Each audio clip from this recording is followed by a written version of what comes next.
Hello and welcome to Axion Academy. Hope you all are doing well.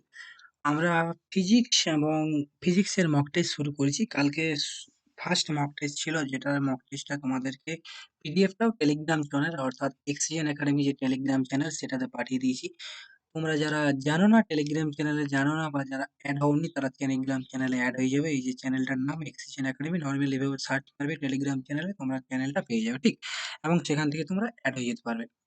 দেখো, আজকে আমরা ফিজিক্সের মক টেস্ট 2 নিয়ে এসেছি, দুটো নাম্বার মক টেস্ট। আমরা কি বলেছিলাম যে শুক্রবার এবং শনিবার দুদিন দুটো মক টেস্ট করানো হবে এবং ম্যাথেরও ক্লাস দেওয়া হবে, যেমন ম্যাথের ক্লাস নর্মাল দেওয়া হয় সেরকম দেওয়া হবে। ঠিক, বোর্ডটা অর্ডার দিয়েছি, বোর্ড আসার পর থেকে তোমাদেরকে বোর্ডে পড়ানো হবে মক টেস্টটা ম্যাথের। তা দেখো, ফার্স্ট কোয়েশ্চেন কি বলছে দেখো। প্রথমের কোয়েশ্চেনটা যেটা, সেটাতে তোমার কি বলছে, এখানে বলছে if an electric current is passed through টি। আচ্ছা, বানানটাই ভুল লিখেছে, কি যে লেখে, TH R O U G H. তো ঠিক আছে, বলছে if an electric current is pass through a person, then the person কি করে, begins to weep, begins to laugh, excited অথবা নান। কি বলতে চাইছে, যদি একটা মানুষের শরীর দিয়ে কারেন্ট প্রবাহিত হয় তখন সে কি করে, তখন কারেন্ট প্রবাহিত হলে মানুষ কি করে, বিগিনস টু উইপ অর্থাৎ কাঁদতে শুরু করে দেয়। বিগিনস টু উইপ অর্থাৎ কাঁদতে শুরু করে দেয়, ঠিক? মানুষের শরীর দিয়ে যদি কারেন্ট প্রবাহিত হয়, বুঝতে পারলে? নেক্সট কোয়েশ্চেন কি দেখো, নেক্সট কোয়েশ্চেন বলছে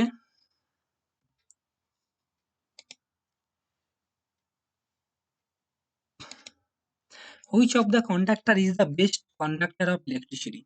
বলছে এই নিচে যে কন্ডাক্টর গুলো দেওয়া আছে অর্থাৎ কপার, সিলভার, গোল্ড এবং জিঙ্ক, এদের মধ্যে সবচেয়ে ভালো ইলেকট্রিসিটি কন্ডাক্ট কি করতে পারে। ইলেকট্রিসিটি কন্ডাক্ট করা মানে কে ঠিকঠাক করে ইলেকট্রিসিটিটাকে ফ্লো করতে পারে, তার নিজের মধ্য দিয়ে ভিতরে কে ফ্লো করতে পারে কন্ডাক্টরটা। তোমরা জানো কারেন্টের সবচেয়ে ভালো যে ফ্লো করায় সেটা কিন্তু করায় সিলভারে। সিলভার হচ্ছে তোমার সুপ্রিম কন্ডাক্টর অফ ইলেকট্রিসিটি, অর্থাৎ ইলেকট্রিসিটি সবচেয়ে ভালো কন্ডাক্ট করে কিন্তু সিলভার। ঠিক আছে, জিনিসটা মনে থাকবে। এরপর দেখো, নেক্সট কোয়েশ্চেন বলছে যে ampere hour is the unit of quantity of charge, অর্থাৎ চার্জের পরিমাণের, নাকি স্ট্রেংথ অফ চার্জ, নাকি পাওয়ার, এবং নাকি এনার্জি। এম্পিয়ার আওয়ার অর্থাৎ এম্পিয়ার, আমরা এটাকে বলছি এম্পিয়ার অর্থাৎ এ, এবং আওয়ার অর্থাৎ এইচ। অর্থাৎ এম্পিয়ার কাছে কার ইউনিট, এম্পিয়ার তোমার হয় কারেন্টের ইউনিট, কারেন্ট, আচ্ছা কারেন্ট, এম্পিয়ার সমান হয় কারেন্টের ইউনিট। অ্যান্ড আওয়ার অর্থাৎ টাইমের ইউনিট, সেটা হয় টাইমের ইউনিট। অর্থাৎ এম্পিয়ার ইন্টু টাওয়ার যেটা, সেটা টাইম, যেটা সেটা কারেন্ট চলে আসছে তোমার আই দিয়ে ডিনোট করি, এবং টাইমটাকে ডিনোট করি আমরা টি দিয়ে। অর্থাৎ আইটি বা সিটি এটার সমান কি হয়, তোমাদেরকে করেছি কিউ, অর্থাৎ চার্জ, যেটা কোনো একটা কোয়ান্টিটি যে চার্জ ও কোয়ান্টিটি অফ এ চার্জ সেটাকে বলা হয় তার এম্পিয়ার আওয়ার, তার ইউনিট। ঠিক আছে, বুঝতে পেরেছো? নেক্সট কোয়েশ্চেন দেখো, নেক্সট কোয়েশ্চেন বলছে, the number of free electrons will pass through a conductor in an hour if the current through the conductor is 0.32 ampere। অর্থাৎ বলছে একটা কন্ডাক্টর তার মধ্য দিয়ে কত সংখ্যক ইলেকট্রন পাস করবে এক ঘন্টার মধ্যে, ইন অ্যান আওয়ার এক ঘন্টার মধ্যে কত সংখ্যক ইলেকট্রন পাস করবে যদি তার কন্ডাক্টরের যে কারেন্ট হয় সেটা হয় 0.32 অ্যাম্পিয়ার। তোমরা জানো কিউ সমান আধান সমান হয় কিউ সমান সিটি, এটা শীর্ষ বয়লে জানো। এবং কিউটাকে আবার আমরা ডিনোট করি এন ই দিয়ে, এন ইন্টু ই। এন অর্থাৎ নাম্বার অফ ইলেকট্রনস এবং ই অর্থাৎ চার্জ অফ সিঙ্গেল ইলেকট্রন, একটা সিঙ্গেল ইলেকট্রন সেটা চার্জ। মাউসের ইয়েটা পয়েন্টারটা নড়ছে কারণ চার্জ মানে ব্যাটারি শেষ হয়ে গেছে সেই জন্য বেশি নড়ছে। Is equals c into t, c অর্থাৎ আমরা কারেন্ট বলি এবং টি ইন্টু টাইম। ঠিক আছে, আমাদেরকে এখানে বের করতে বলছে the number of free electron, অর্থাৎ এন বের করতে হবে। এন যদি আমরা বের করি, এন বের করতে চাইলে আমাদের C into t, C into টি হবে ডিভাইডেড বাই ই হবে। ঠিক আছে, এবং সি এর ভ্যালু আমাদের কত আছে, সি এর মেটা অর্থাৎ যে কারেন্ট দেওয়া আছে 0.32, অর্থাৎ 0.32 এটা আছে, এবং টাইম দেওয়া আছে 1 আওয়ার। 1 আওয়ার অর্থাৎ 1 আওয়ারটাকে আমরা যদি সেকেন্ডে করি, কেন, কারণ সেকেন্ডেই করতে হবে। 1 আওয়ার সমান হচ্ছে তোমার 3600 সেকেন্ড। ঠিক আছে, 1 আওয়ার সমান হয়ে যাবে 3600 সেকেন্ড, ডিভাইডেড বাই নিচে কত আসবে, নিচে চলে আসবে ই, অর্থাৎ একটা সিঙ্গেল চার্জ অফ ইলেকট্রনের যে হয় সেটা হয় 1.6 ইনটু 10⁻⁻19। এটা তোমরা সকলেই জানো, একটা সিঙ্গেল ইলেকট্রনের যে চার্জটা হয় সেটা 1.6 ইনটু 10⁻19 হয়। এরপর দেখো যে এতদূর অব্দি বুঝতে পারলে যে Q সমান Ne কেন হবে এবং কিভাবে, অর্থাৎ এখান থেকে আমরা বলতে পারি যে তোমার বের করতে হবে যেটা n সমান, এখান থেকে একবার যদি পুরোটা ভালোভাবে লিখি, n সমান IT বাই E, এবং I সমান কারেন্ট 3.2 0.32 ইনটু টাইম 1 আওয়ার অর্থাৎ 3600 সেকেন্ড ডিভাইডেড বাই E অর্থাৎ 1.6, একটা ইলেকট্রন যত পরিমাণ চার্জ ফ্লো করে, অর্থাৎ একটা ইলেকট্রনের মধ্যে যত পরিমাণ চার্জ থাকে 10⁻⁻16। এটা যদি করি আমার অ্যান্সার বেরিয়ে যাবে 7.2 ইনটু 10⁻21। ক্যালকুলেশন করে দেখবে তোমরা, এইটা তোমাদের অ্যান্সার বেরোবে। ঠিক আছে, এরপর আমরা চলে যাব নেক্সট কোয়েশ্চেনে। নেক্সট কোয়েশ্চেন কি বলছে যে in which of the following resistance decreases with increase in temperature, অর্থাৎ নিচের মধ্যে কোনটাতে তোমার রেজিস্ট্যান্স কমে যায় টেম্পারেচার বাড়ার সাথে সাথে। টেম্পারেচার বাড়ার সাথে সাথে যে তোমার কি বলে, টেম্পারেচার বাড়ার সাথে সাথে যেটাকে রেজিস্ট্যান্স কমে যায় সেটা কার্বনের হয় কেন, যে উম, যে কি বলে ওটাকে, কার্বনের যে তোমার কোএফিসিয়েন্ট অফ টেম্পারেচার, যেটা টেম্পারেচার কোএফিসিয়েন্ট যেটা, সেটা কিন্তু তার নেগেটিভ থাকে। সেই জন্যই টেম্পারেচারটা কি হয়, রেজিস্ট্যান্সটা টেম্পারেচার বাড়ার সাথে সাথে, রেজিস্ট্যান্সটা কমতে থাকে শুধুমাত্র কার্বনের ক্ষেত্রে। এবং তোমাদের যে ইয়েগুলো দিয়েছে, এক্সাম্পল গুলো দিয়েছে, মানে অ্যান্সারে দিয়েছে কনস্ট্যান্টিন, এটাও ধাতু, কপার ধাতু, গোল্ড ধাতু। যদি তুমি অ্যান্সার নাও জানো, তুমি নর্মালি তোমার যে কি হলো উপস্থিত বুদ্ধি দিকেও তুমি এখানে অ্যান্সারটা করতে পারবে, কারণ তিনটা অ্যান্সার রয়েছে একই রকম, এবং শুধুমাত্র কার্বন যেটা সেটা রয়েছে একটু আলাদা ধরনের। এখানটা থেকে তুমি এটা থেকেই আরামে সেটাও করতে পারতে। ঠিক আছে, এরপর আমরা নেক্সট কোয়েশ্চেনে চলে যাব। এই কোয়েশ্চেনটা বলছে a wire having very high value of conductance, অর্থাৎ তার কন্ডাক্টেন্সটা খুব হাই এবং খুব বেশি, ইজ সেড টু বি, তাকে কি বলা হবে, ভেরি গুড কন্ডাক্টর বলা হবে, তাকে মডারেটলি গুড কন্ডাক্টর বলা হবে, নাকি ইনসুলেটর বলা হবে, নাকি নান বলা হবে। এই চারটার মধ্যে কি বলা হবে, অর্থাৎ একটা কন্ডাক্টর যার কন্ডাক্টেন্সটা খুব হাই। আমরা জানি কন্ডাক্টেন্স সেটা হয় জি, এবং জি সমান আমরা জানি 1/রেজিস্ট্যান্স। কন্ডাক্ট্যান্স সমান হয় 1/রেজিস্ট্যান্স, সেটা জানি। এরপর বলছি কন্ডাক্ট্যান্সটা খুব হাই। এরপর যদি আমি এটাকে এইভাবে না লিখে এইভাবে লিখি, R সমান 1/G, এভাবে আমরা লিখতে পারি। হ্যাঁ, এবং কন্ডাক্ট্যান্স খুব হাই। এরপর দেখো কন্ডাক্ট্যান্সটাকে আমি যদি বাড়াতে চাই, কন্ডাক্ট্যান্সটাকে আমি যদি বাড়াই, তখন রেজিস্ট্যান্সটা কি হয়ে যাবে? রেজিস্ট্যান্সটা কম হয়ে যাবে। কেন? কারণ কন্ডাক্ট্যান্স আর রেজিস্ট্যান্স একে অপরের রেসিপ্রোকাল। রেসিপ্রোকাল অর্থাৎ একে অপরের কিন্তু তোমরা ওরা অনন্য। যেহেতু একে অপরের অনন্য, সেই জন্য যখন রেজিস্ট্যান্সটা তুমি বাড়াবে, রেজিস্ট্যান্সটা বাড়ানোর সাথে সাথে তোমার কন্ডাক্ট্যান্সটা যেটা হবে সেটা কমে যেতে থাকবে। রেজিস্ট্যান্সটা বাড়ানোর সাথে কন্ডাক্ট্যান্সটা কমে যেতে থাকবে। এরপর যার রেজিস্ট্যান্স কম হয়, যে ধাতুর রেজিস্ট্যান্স কম হবে, সেটা কি করবে? বেশি পরিমাণে কারেন্ট ফ্লো করবে। ভি সমান আই আর হয়, তোমরা জানো। যার রেজিস্ট্যান্স বেশি হবে, রেজিস্ট্যান্স যদি বেশি হয় তখন কি করবে? সরি, রেজিস্ট্যান্স বেশি কেন? রেজিস্ট্যান্সটা কম হচ্ছে। যেহেতু রেজিস্ট্যান্সটা কম হচ্ছে, তখন তার মধ্যে দিয়ে খুব বেশি কারেন্ট ফ্লো করবে, এবং খুব বেশি কারেন্ট যদি ফ্লো করে, then that is a very good conductor. বুঝতে পারলে জিনিসটা? আসল মোটামুটি জিনিসটা দাঁড়ালো, আমরা জানি যে জি সমান হয় 1/r, জি সমান হয় 1/r, এবং আমি যদি লিখি এইভাবে, আর সমান হয়ে যাবে 1/g, আর সমান 1/g। এরপর কন্ডাক্ট্যান্সটা যদি খুব বেশি হাই হয়ে যায়, তখন রেজিস্ট্যান্সটা খুব কম হয়ে যাবে। এবার যেই কন্ডাক্টরের বাধাই নেই, যে ওয়্যারটার মধ্যে দিয়ে কোনো রকম বাধা থাকবে না, সেটার মধ্যে দিয়ে খুব বেশি তো কারেন্ট ফ্লো করবে, অর্থাৎ then the conductor will be a very good conductor. ঠিক আছে, বুঝতে পেরেছো? আমরা এরপর নেক্সট কোয়েশ্চেনে চলে যাবো। নেক্সট কোয়েশ্চেনটা খুব সুন্দর একটা কোয়েশ্চেন, বলছে একটা ইলেকট্রিক হিটার মার্ক 2000 ওয়াট, অর্থাৎ হিটারের মার্ক পাওয়ারটা, ওয়াটের ইউনিট কি হয়? পাওয়ার। যখন করিয়েছিলাম তোমাদেরকে তখন কিন্তু করিয়ে দিয়েছিলাম এই কোয়েশ্চেনগুলো, কিন্তু যেহেতু ভালো কোয়েশ্চেন সেই জন্য আরেকবার করে মানে ঝালাইয়ের মতো করে নিয়ে আসছি। পি সমান আসছে 2000 ওয়াট, এবং ভোল্টেজ ভি সমান আসছে তোমার 200 ভোল্টেজ আসছে। এরপর আমাকে বলছে রেজিস্ট্যান্সটা বের করতে বলছে। আমরা জানি পি সমান হয় পি সমান ভিআই হয় এটা আমরা জানি। পি সমান ভিআই। এরপর আমি এখানে পি জানি, ভি জানি, আমার এখান থেকে কারেন্ট কত বেরিয়ে যাচ্ছে। কারেন্ট বেরিয়ে যাচ্ছে আমার এখান থেকে যদি ২০০০ কে ২০০ দিয়ে ভাগ করি তখন চলে আসছে আমার 10 এম্পিয়ার। 10 এম্পিয়ার চলে আসবে। কিন্তু আমাকে রেজিস্ট্যান্স বের করতে হবে। রেজিস্ট্যান্স সমান আমার হয় ভি সমান আইআর। ভি সমান আইআর হয়ে যায়।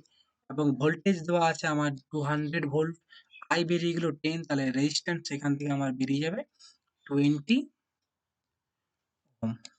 মানগুলো যদি ভি যেহেতু 200, 200 কে 10 দিয়ে ভাগ করলে সেটা তখন আমার অ্যান্সারটা বেরিয়ে যাবে 20 ওহম। ঠিক আছে, বুঝতে পেরেছো? নেক্সট কোয়েশ্চেনে চলে যাবো। কোয়েশ্চেনটা কি বলছে যে the current in an electric circuit, একটা ইলেকট্রিক সার্কিটের কারেন্ট হ্যাভিং কনস্ট্যান্ট রেজিস্ট্যান্স, অর্থাৎ তার যে রেজিস্ট্যান্সটা সেটা কনস্ট্যান্ট থাকছে, পাল্টাচ্ছে না, ইজ ট্রিপলড, 3 গুণ করে দেওয়া হচ্ছে। অর্থাৎ দুটো তোমার কন্ডাক্টর নিয়ে নেওয়া হয়েছে, একটা কন্ডাক্টরের রেজিস্ট্যান্স, দুটোরই রেজিস্ট্যান্সটা সেম, কিন্তু কারেন্ট কি করছে, একটাতে যেটা সেটা আরেকটার সাথে ট্রিপল হয়ে যাচ্ছে। অর্থাৎ একটাতে কারেন্ট যদি আই থাকে, অন্য I1 থাকে, সেটা অন্যটাতে যে কারেন্টটা সেটা ট্রিপল করে নিচ্ছে, অর্থাৎ 3I1 আমি করে নিচ্ছি, 3 গুণ হয়ে যাচ্ছে। কিন্তু যে রেজিস্ট্যান্সটা যেটা R1 যেটা সেটা R2 এর সাথেই সমান হচ্ছে। রেজিস্ট্যান্সটা কোন রকম পাল্টাচ্ছে না। তাহলে আমাকে বলছে পাওয়ার কত পার্সেন্ট ইনক্রিজ হবে? পাওয়ার যেটা সেটা কিরকম পরিবর্তন হবে? আমরা জানি পাওয়ার, পাওয়ার সমান কি হয়? I স্কয়ার R হয়, সেটা আমরা সকলেই জানি। ঠিক আছে? এরপর কারেন্টটা তোমার কি করছে? 3 গুণ হয়ে যাচ্ছে। ৩ গুণ যেহেতু হয়ে যাচ্ছে অর্থাৎ 3 স্কয়ার হয়ে যাচ্ছে। I সমান কি হচ্ছে 3I, প্রথমেরটাতে I ছিল, দ্বিতীয়টাতে 3I হয়ে যাচ্ছে, অর্থাৎ 9 I স্কয়ার হয়ে যাচ্ছে, 9 I স্কয়ার R। ঠিক? এবং I স্কয়ার R যেটা সেটাকে আমি P1 বলতে পারি। কারণ সেটা ফার্স্ট P সমান, ফার্স্ট P এর ক্ষেত্রে কি হবে? I স্কয়ার R হবে। ফার্স্ট P এর ক্ষেত্রে I স্কয়ার R হবে, এটা P1 টা, এবং P2 যেটা সেটা হয়ে যাবে I 3I1, বা তুমি I2 যেটা বলতে পারো, 3I1 স্কয়ার R, এবং 3I স্কয়ার R যেটা সেটা আমার আসছে 9I স্কয়ার R, এবং I স্কয়ার R সমান আমি P1 ধরেছি। অর্থাৎ পাওয়ারটা যেটা সেটা কি করছে, প্রথমের তুলনায় পাওয়ারটা যেটা সেটা কিন্তু নগণ্য হয়ে যাচ্ছে। প্রথমের যে পাওয়ারটা ছিল সেটা তারপরের যে কন্ডাক্টরটা আসছে তার পাওয়ারটা নগণ্য হয়ে যাচ্ছে যখন তার কারেন্টটাকে ট্রিপল করে দেওয়া হচ্ছে। ঠিক আছে? নেক্সট কোয়েশ্চেন এরপর আমরা চলে যাব। এই কোয়েশ্চেনটা কি বলছে দেখো, what voltage will be there across a 1 kilowatt electric heater? across a 1 kilowatt, kilowatt car unit? Kilowatt হয় পাওয়ারের ইউনিট। পাওয়ারের ইউনিট হয় কিলোওয়াট, অর্থাৎ 1 কিলোওয়াট। ঠিক আছে, কোনো প্রবলেম নেই, 1 কিলোওয়াট। কিন্তু এখানে এরপর দেখো, এবং রেজিস্ট্যান্স দেওয়া আছে 40 ওহম। যেহেতু 40 ওহম দেওয়া আছে, কিলো ওহম দেওয়া নেই, যেহেতু কিলো ওহম দেওয়া নেই, that's why I will convert 1 kilo ohm into kilo ohm. Kilo ohm করলে 1 কিলো, কিলো সমান কি হয় 1000, ১ কেজি সমান 1000 হয়, তার 1000 গুণ হবে 1000 ওয়াট। ঠিক আছে? 1 পি সমান 1 কিলোওয়াট সমান 1000 ওয়াট। এরপর এর চাইছে রেজিস্ট্যান্সটা সেটা বলছে তোমার 40 ওহম। রেজিস্ট্যান্স 40 যদি ওহম হয়, what voltage will be there? V আমাকে বের করতে বলে। ভি সমান আমরা জানি এখানে পি সমান কি হয়? পি সমান হয় ভি স্কয়ার বাই আর। কেন? কারণ P সমান হয় I স্কয়ার I, এবং P সমান কি হয়? P সমান V স্কয়ার I ও হয়, আবার I স্কয়ার R হয়। P সমান I স্কয়ার R, এটা যেটা P সমান I স্কয়ার R হয়। এবার I যদি সেই জায়গায় আমি V square by R square বসাই তাহলে আমার কিন্তু V স্কয়ার বাই I হয়ে যাচ্ছে। কেন? I সমান V বাই I, অর্থাৎ V square by R square into R। এই R এ একটা যদি কাটা যায় তাহলে আমার V স্কয়ার বাই R পড়ে থাকছে। এরপর আমাকে কি বলছে? আমাকে চাইছে, দাঁড়াও এটা একটু পরিষ্কার করে নিই সামান্য। এরপর আমাকে কি বলছে দেখো, এখানে চাইছে হয় না রেজিস্ট্যান্সটা, তাহলে তোমার ভোল্টেজটা কত হবে? ঠিক আছে, না দেখো দরকার নেই এটার আর। ওকে, ভি ভি বাই আর ভোল্টেজটা তোমার কত বলছে? ভি সমান এখান থেকে আমি যদি করে নিই, ভি সমান চলে আসবে, অনেকটা মোটা হয়ে গেল, পাতলা করে নিই। ভি সমান হয়ে যাবে root over of P into R. ঠিক আছে, অর্থাৎ পি সমান হয়ে ভি সমান V square by R. Mouse না খুব প্রবলেম হয় লিখতে। V equals root over of P আর।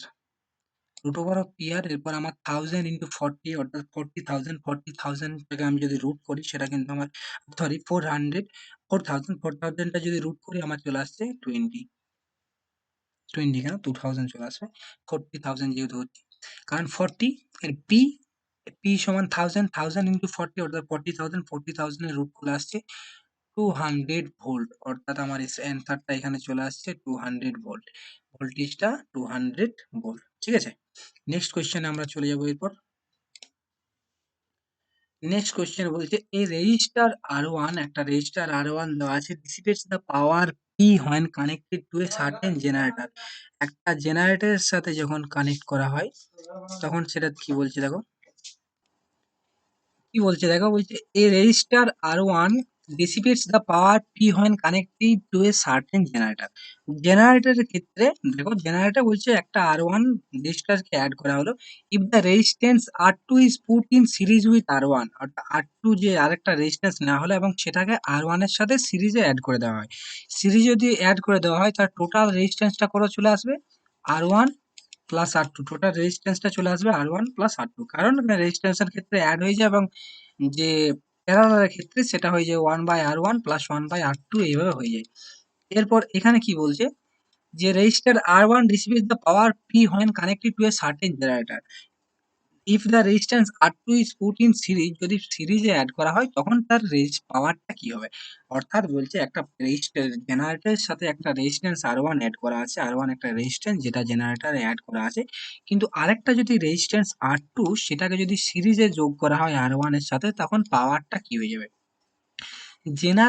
জেনারেটরের ক্ষেত্রে জেনারেটরে তোমার যে রেজিস্ট্যান্সটা হয় সেটা প্যারালালি অ্যাড করা হয়। কি থাকে? প্যারালালি অ্যাড থাকে, প্যারালালে অ্যাড করা থাকে। এবার প্যারালালের যে রেজিস্ট্যান্সটা R1 এবং R2, যদি ধরো 4 এবং 3 এর যদি আমি সিরিজ রেজিস্ট্যান্সের তুল্যাঙ্ক রোধ নিই তখন চলে আসবে 7, কিন্তু প্যারালালে যখন হবে তখন 1/4 প্লাস 1/3, অর্থাৎ অনেক কম চলে আসবে। কম চলে আসছে রেজিস্ট্যান্সটা, তুল্যাঙ্ক রোধটা কম চলে আসবে। এরপর রোধটা যখন কম চলে আসবে, রোধ যদি কম চলে আসে তখন তার পাওয়ারটা কি হয়ে যাবে? পাওয়ারটা কি হবে? পাওয়ার সমান হয় P সমান V²/R বা I²R। রোধটা হয় ডেসিপেট করছে, যেহেতু কারেন্টটা ডেসিপেট করছে অর্থাৎ আমাকে ধরতে হবে V²/R, এইটা ধরতে হবে কারণ এটা ডেসিপেট করছে পাওয়ারটা। কিন্তু P সমান VI যেটা, সেটা অবজার্ভের ক্ষেত্রে হয় এবং ডেসিপেটের ক্ষেত্রে P সমান V²/R হয়। এবং রেজিস্ট্যান্সটা যেহেতু তোমার কম হয়ে যাবে, রেজিস্ট্যান্সটা কম হয়ে গেলে পাওয়ারটা কি হয়ে যাবে? বেড়ে যাবে। পাওয়ারটা বেড়ে যাবে এবং রেজিস্ট্যান্সটা যদি কম হয়ে যায় তখন পাওয়ারটা বেড়ে যাবে। যেহেতু রেজিস্ট্যান্স দুটোকে সিরিজে যোগ করে দেওয়া হয়েছে, সিরিজে যোগ করে দেওয়ার ফলে রেজিস্ট্যান্সটা এখান থেকে রেজিস্ট্যান্সটা যেটা বেড়ে যাবে এবং রেজিস্ট্যান্সটা বেড়ে যাওয়ার ফলে পাওয়ারটা যেটা সেটা কম হয়ে যাবে। পাওয়ারটা ডিক্রিজ হয়ে যাবে। ঠিক আছে? অর্থাৎ বোঝা গেল জিনিসটা, যে P সমান হয় V²/R, পাওয়ার যেহেতু ডিসিপেট করছে এবং যেহেতু প্রথমে যোগ করা ছিল প্যারালালে, পরের ক্ষেত্রে যখন সিরিজে যোগ করে দেওয়া হলো, সিরিজে যোগ করে দেওয়ার ফলে আরটা বেড়ে গেল। এরপর আরটা যদি বেড়ে যায় তখন পিটা কমে যাবে অর্থাৎ পাওয়ারটা ডিক্রিজ হয়ে যাচ্ছে। ঠিক আছে? এরপর চলে যাব আমরা নেক্সট কোশ্চেনে। নেক্সট কোয়েশ্চেন বলছে ইন কেস অফ লিকুইড, অর্থাৎ লিকুইডের ক্ষেত্রে ohm's law is fully obeyed, partially obeyed, no relation between current and potential difference, PD অর্থাৎ পটেনশিয়াল ডিফারেন্স, যেটাকে ভোল্টেজও বলা হয় আবার। ঠিক, সেম জিনিস, সেম গোত্রের একই গোত্রের জিনিস। In case of liquid Ohm's law is, লিকুইডের ক্ষেত্রে ওহমস লটা ফুললি ওবেড হয়। মনে রাখবে ওহম ল ফুললি ওবেড হয়, অর্থাৎ যে লিকুইড সেটাও কিন্তু ভি সমান, ওহমস ল কি? ভি সমান আই, বিষমান আয়ার, অর্থাৎ যে ভোল্টেজটা সেটা কারেন্টের সাথে সরাসরি সমানুপাতিক হয় যদি তার টেম্পারেচার, টাইম, এসব জিনিস যদি কনস্ট্যান্ট থাকে। ঠিক আছে? নেক্সট কোয়েশ্চেনে চলে যাবো। নেক্সট কোয়েশ্চেন কি বলছে যে দুটো ইলেকট্রিক বাল্ব রয়েছে, rated for the same voltage have power of 200 watt and 100 watt. একটার ক্ষেত্রে পাওয়ারটা P1, যদি আমি P1 ধরে নিই সেটা থাকছে 200 ওয়াট, এবং যে P2 যেটা সেটা P2 ধরে নিলে আমার হয়ে যায় 100 ওয়াট। একটা 200 ওয়াট এবং একটা অন্যটা 100 ওয়াট। এরপর if their resistance are respectively R1 এবং R2, এর ক্ষেত্রে রেজিস্ট্যান্স R1, এর ক্ষেত্রে রেজিস্ট্যান্স R2, দুটোকে যদি আমরা আলাদা আলাদা করি, কিন্তু ভোল্টেজটা সেম ভোল্টেজ বলছে, অর্থাৎ এখানে যে ভোল্টেজ V এখানেও সেই ভোল্টেজ হয়ে যাবে V। এরপর আমাকে বের করতে বলছে যে টু ইলেকট্রিক বাল্ব রেটেড দেন দেয়ার রিলেশনটা কি হবে, দুটো রেজিস্ট্যান্স যে সেই রেজিস্ট্যান্সের মধ্যে তাদের রিলেশনটা কি হবে। আমি যদি এখান থেকে বের করি R1, পুরোটা রিড করছি দেখো, আমি যদি এখান থেকে বের করি R1, বের করি R1 সমান কি হয়ে যাবে, R1 সমান হয়ে যাবে ভি স্কোয়ার বাই 200। ঠিক আছে, ভি তো সব ক্ষেত্রেই সমান। R1 সমান হয়ে যাবে ভি স্কোয়ার বাই 200। এবং দ্বিতীয় ক্ষেত্রে R2 কি হবে, দ্বিতীয় ক্ষেত্রে হয়ে যাবে ভি স্কোয়ার, ভিটা যেহেতু সমান 200 এর জায়গায় হয়ে যাবে 100। R1 বাই R2 যদি করি, আমি R1 বাই R2 যদি আমি এখানে করি, তাহলে আমার চলে আসবে উপরে 100টা চলে আসবে। হ্যাঁ, উপরে R2 R1 বাই R2 যদি করি, এখানে আমার দেখো R1 সমান ভি স্কোয়ার বাই 200 লিখিয়ে নি পুরোটা, V square by 200 into R2 সমান ভি স্কোয়ার বাই 100, অর্থাৎ 100টা উপরে চলে এসছে। 100টা যদি উপরে চলে যায়, 100টা উপরে ভি স্কোয়ার যদি কাটা যায়, অর্থাৎ 1/2 হাফ, অর্থাৎ 2R2 সমান 2R1। এখানে নিচে 2 চলে আসছে এবং 2টা গুণ হবে R1 এর সাথে, অর্থাৎ 2R1, R2 সমান আসছে 2R1, এইটা চলে আসছে ওর অ্যান্সার। ঠিক আছে, R2 সমান আসছে 2R1। নেক্সট কোশ্চেন, এরপর আমরা চলে যাব। কোশ্চেনটা কি বলছে, একটা গ্রাফ দেওয়া আছে, ভিআই গ্রাফ দেওয়া আছে এবং টি1 এবং টি2 দুটো টেম্পারেচার, দুটো কন্ডিশনের দুটো টেম্পারেচার, টি1 এবং টি2 দুটো টেম্পারেচার, দুটো কন্ডিশন দেওয়া আছে। The current voltage graph for metallic conductor আছে, এবং কন্ডাক্টরটা যেটা কি, সেটা একটা মেটালিক কন্ডাক্টর। মেটালিক কন্ডাক্টরের ক্ষেত্রে কেন্দ্র বরাবর যায়। বলেছিলাম মেটাল যেহেতু, কেন মেটাল হওয়ার ফলে সেটা ওহমস ল অর্থাৎ ভি সমান আই আর কে মেনে চলবে, এবং তার যে গ্রাফটা হবে সেটা এরকম। কিন্তু নন অহমিক কন্ডাক্টরের ক্ষেত্রে এই ধরনের হয়। এরপর যেহেতু কেন্দ্র বরাবর, তাহলে মেটালিক কন্ডাক্টর দিয়ে দিয়েছে, অর্থাৎ কেন্দ্র বরাবর যাবে। তাহলে টি1 এবং টি2 এর মধ্যে রিলেশন কি হবে, টি1 এবং টি2? মনে রাখবে, যত বেশি টেম্পারেচারটা বাড়তে থাকবে, টেম্পারেচারটা বাড়ার সাথে সাথে যে ভিআই গ্রাফটা তত বেশি নিচের দিকে চলে আসতে শুরু করবে। যত বেশি টেম্পারেচার বাড়তে থাকবে, তত বেশি গ্রাফটা নিচের দিকে চলে আসতে থাকবে। অর্থাৎ এখান থেকে আমি বলতে পারি যে টি2 গ্রেটার দেন অফ টি1, অর্থাৎ টি2 এর মানটা যেটা, সেটা টি1 এর থেকে বেশি। কেন? কারণ এখানে গ্রাফটাতে শো করছে যে ভিআই গ্রাফটা যেটা, সেটা নিচ দিকে চলে এসেছে। যেহেতু নিচ দিকে চলে আসার ফলে আমরা এখান থেকে বলতে পারছি টি2 গ্রেটার দেন অফ টি1। কেন? কারণ যত টেম্পারেচার বাড়তে থাকে, নিচ দিকে গ্রাফটা চলে আসতে থাকে।